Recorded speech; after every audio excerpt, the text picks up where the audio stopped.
Dinner என்ன பண்ணலான்னு கன்ஃபியூஸாக இருக்கா? இந்த மாதிரி ட்ரை பண்ணுங்கள். 2 கப்பு பச்சை அரிசி எடுத்துக்கோங்க. தனித்தனியாக நல்லா ட்ரை பேனில் ட்ரை ரோஸ்ட் பண்ணிக்கோங்க. கலர் வந்து ஒயிட் கலர் சேஞ்ச் ஆகி நல்லா கோல்டன் ப்ரௌன் கலர் வரணுங்க. அந்த ஸ்டேஜில் வந்து நீங்கள் ஒரு பிளேட்டில் ஆட் பண்ணிக்கோங்க.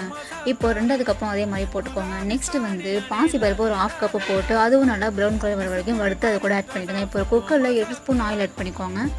ஒரே 1 ஸ்பூன் கடுகு ஆட் பண்ணிவிட்டு காரத்துக்கு ஏற்றது மாதிரி ஒரு 3 க்ரீன் சில்லி ஆட் பண்ணிக்கோங்க.